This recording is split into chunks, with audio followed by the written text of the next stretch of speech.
with disabilities, like when I was young, I think they more or less kept people in the house. Students with disabilities, I think, are treated more intolerably, in the sense that, you know, they're, as one person I overheard put it, dead weight. We really need to accept that that we will have these impairments for the rest of our lives and learn to live a good life with them.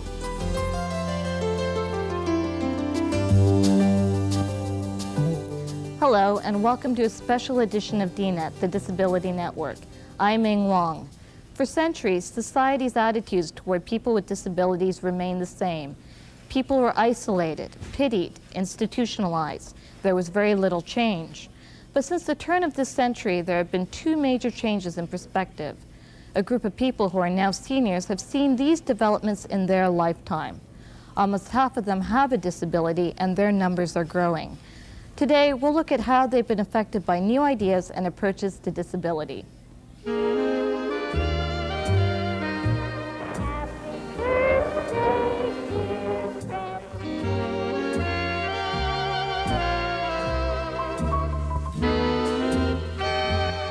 I was born in a great big house in Cabbagetown, and I have my brother and my sister, and I'm the oldest. I got polio in the epidemic of 1919, and my mother used to holler and say, "You played in the leaves, and look what happens." Then I was left with my left leg very weak, and of course I was very tiny. For many people at that time, having polio or any disability meant isolation, panhandling, or institutionalization. But Dorothy Wen was lucky. She had a father who was 20 years ahead of his time. Dad got in touch with a young man he called the sergeant, and knew a bit about polio and exercises. And he put on a program of exercise that Dad used to do with me every night, moving my leg up and down, and apply heat. So Dad made half a barrel with all lights inside, light bulbs, and put it over me like this, over my leg, so I'd have heat at night. Then I got a brace, which I did. I got that over at the St. George's Hospital. It's a steel strap right up at your thigh, and then the ends of the rods stick into my shoe. And I grew up and started off public school. I kept getting bigger and bigger tricycles to ride down to school, which was fine, but I kept waking up at nights and had the funniest dream.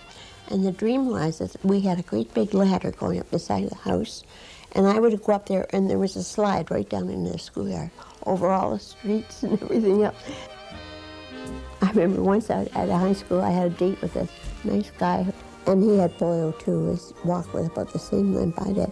But halfway over there, we just both stopped and howled with laughter because he was limping one way and I was limping the other way.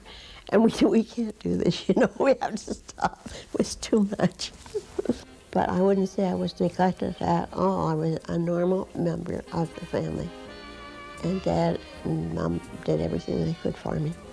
Dorothy's family encouraged her and gave her the confidence to go out in public. But many families experienced only one thing: shame. People with disabilities, like when I was young, I think they more or less kept people in the house. You didn't see people in wheelchairs. They weren't out in the community then, and certainly were looked down on. People sort of thought you'd sinned in order to have a child like that. But I can't remember too many people as being disabled when I was young. That's really the way it was. Changes came with the Second World War. A huge number of soldiers with disabilities returned home. That, combined with the baby boom, increased the numbers of people with disabilities. Society was forced to take a new approach to disability.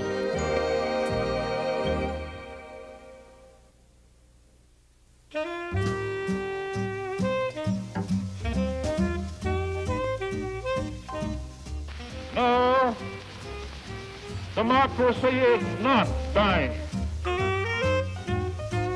During World War II, thousands of soldiers returned with disabilities. They naturally wanted to return to the lives they had before the war. So medicine and technology adjusted to meet the demand. That led to a growth in rehabilitation. People who had polio during the 40s and 50s also went through rehab. Polio turns communities into ghost towns as death strikes. I was involved in the polio epidemic of 1953, prior to the vaccine being developed and made available. I was 6 years old at that time. I spent about a year in a hospital setting, and there was a certain amount of rehabilitation activity going on, but the primary kind of activity was to save my life. I was in an iron lung for about 4 months. Jim Dirkson's a baby boomer. Born after the war, he's in the group of people that will form the next generation of seniors.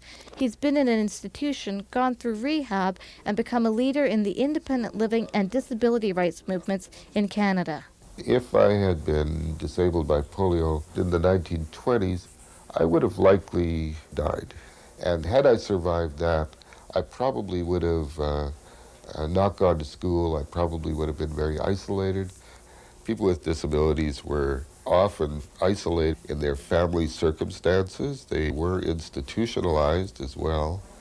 They were really the subject of sympathy and pity. People were really cast in a role of beggar. So people were really put out to beg. If a family were more well off, they would likely isolate the individual and not allow that individual to engage in the begging role. But there was a certain degree of shame associated with disability as well. Because of that shame, some people went to extreme lengths to hide their disability. U.S. President Franklin Delano Roosevelt was one of those. He lived his life in the spotlight, but great efforts were made to conceal his disability from the public. He was very careful never to appear in public in his wheelchair. He had a special device made so that he could stand at a podium and deliver a speech. As Americans, we go forward.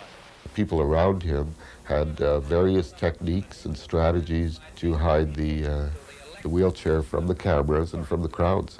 It shows that there is in this country unbounded... He was told, and probably quite correctly, that if the American public saw him, President, as a disabled person using a wheelchair, because of the stigma of the wheelchair, the association with tragedy, charity, weakness, and so on, that he would not be reelected. This clear mandate shall not be forgotten.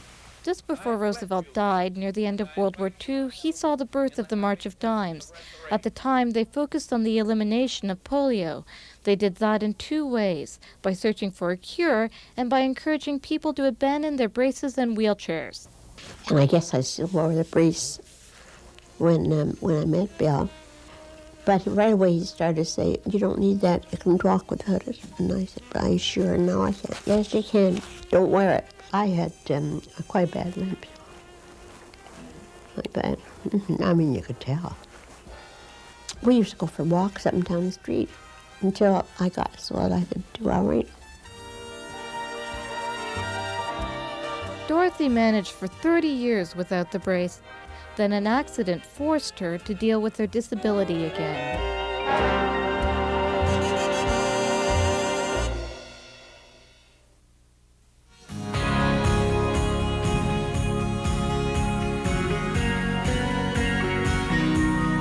One nation, indivisible, with liberty.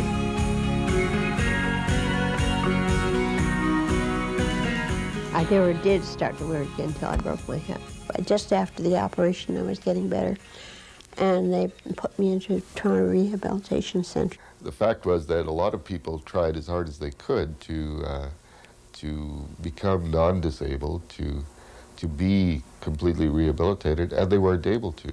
So then I went in a couple months later for a checkup. And he said, "Well, how are you doing?" And I said, "Well, not too bad." Ready to shake my knees a little crooked. And he said, "Well, that was all right." And I said, "That really wasn't a successful operation, was it? I could walk before, now I can't walk.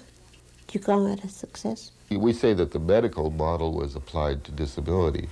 The medical model seems to work well with infectious diseases and some other kinds of disorders where you are ill and then you become healthy again. With a disability, with many disabilities, that there just isn't that cure possible. And I can still see them sitting at the end of the bed saying, now I suppose we do this, we do that, we do something else. And then they said to me, would you mind if you wore a brace? And I said, well, if I have to.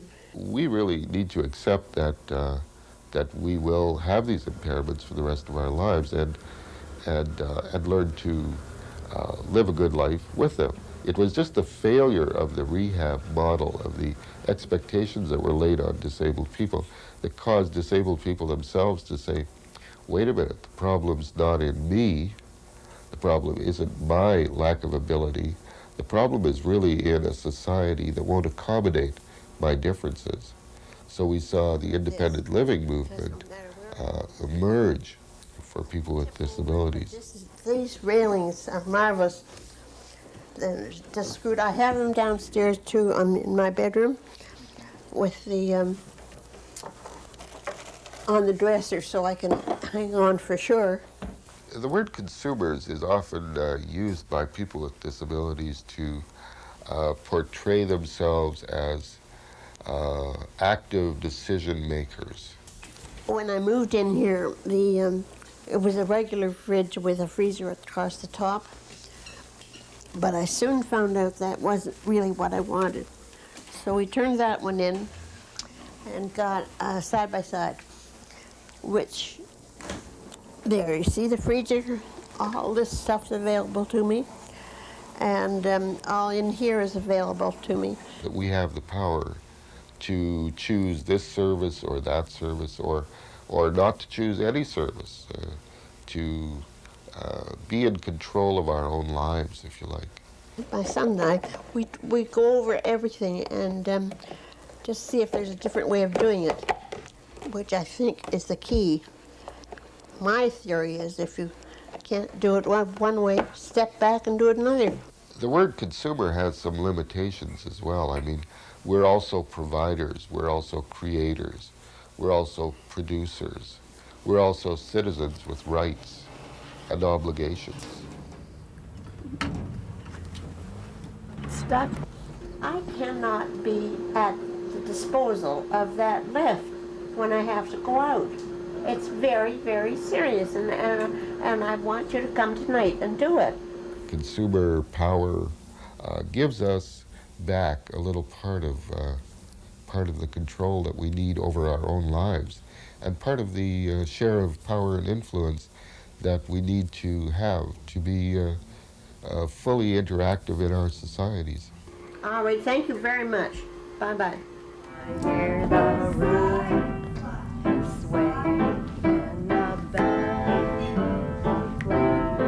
So how do you think that seniors with disabilities are treated compared to seniors who are still able?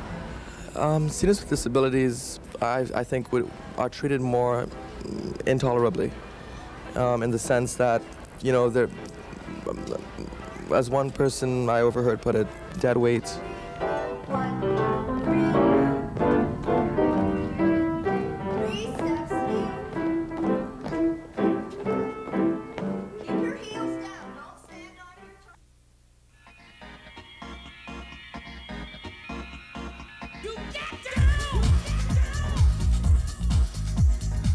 We stand for some fundamental values and principles.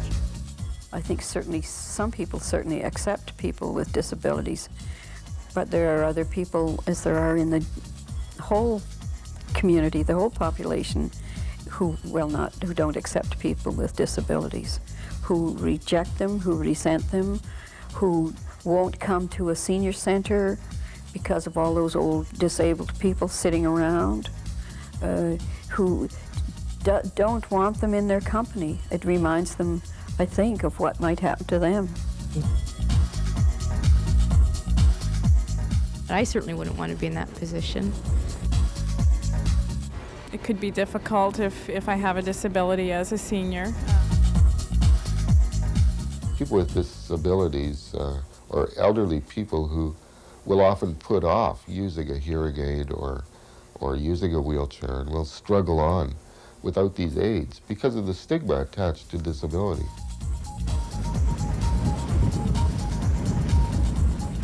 Dorothy has lived most of her life with the disability. She's always felt that she was normal, and she's learning to feel the same way about other people with disabilities. That was a wonderful trip on the big 100-year-old sailboat around the North Sea, and everything was just great.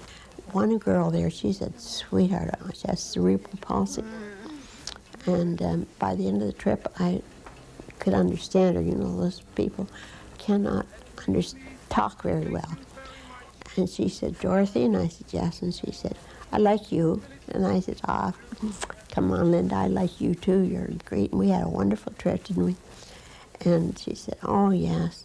And then she waited a minute, and then she said, "Do you know, people at home think I have no brains." And she was as smart as a whip. You know, she couldn't feed herself like this all the time. Poor kid.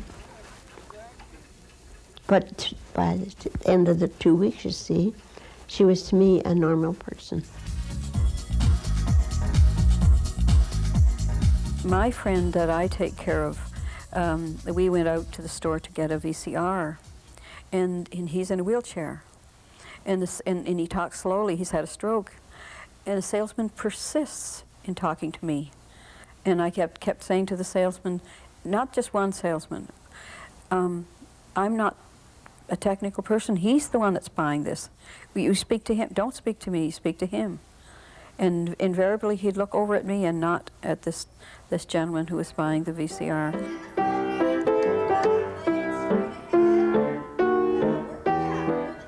I'm hoping that I have family and friends that can, keep me involved and take me out and do things, and or that there's community supports in place. When I get to that age, I'm going to retire. I'm going to have to the south. I'm going to have a great time. I'm going to golf. I've got all the pieces in the right place. People have often formed their attitudes, their basic ideas about ability, disability, when they're fairly young, in childhood, in adolescence, in early adulthood. And if we look at older people, we often see more of the sympathetic emotions engaged in the way they relate to people with disabilities. When they grew up, the charitable kind of dynamic in regard to disability was the dominant one, perhaps. And they more easily feel the empathy or the sympathy, the pity. People who grew up in the 50s, who formed their ideas in the 50s and 60s, might be more enthusiastic about the medical, the scientific kind of response to disability.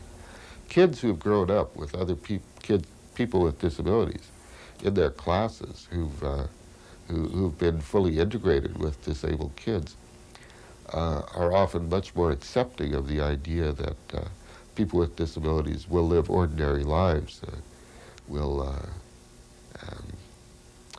be fellow employees, will have a family life, will participate in the community. So the generational sort of differences are there. Almost 50% of seniors have disabilities, and some have accepted them. Others haven't. I would really like to say to them that they should come out of the closet and accept that they are unique individuals as others are, and that our society resources a variety of needs of its diverse population, and that there is no stigma attached to using a public service, say for example, that provides technical aids or maintains them, or any other kind of support service that we as a society have decided to provide for ourselves. Oh, I want to learn how to do that. I want internet, and I want to know what all those numbers the CBC puts on if they want to, all about email and all the rest of it. That's my big challenge at the moment. And I shall keep going on that for a while. I'm stuck until the morning. He said he might be able to get here in the morning. Everybody gets mad at me for being out so much. As I said to Ian, you know, keep going out as long as I can. I go because I can. And then I'll stay home. Connie, it's great. Don't be so hard on yourself, honest. Look, I'm visually impaired and I work on this, so yours is perfect.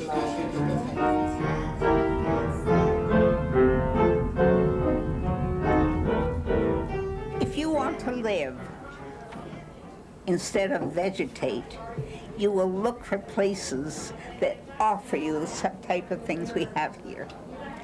If you're the kind of person who wants to sit in your apartment and watch TV, that's another reason.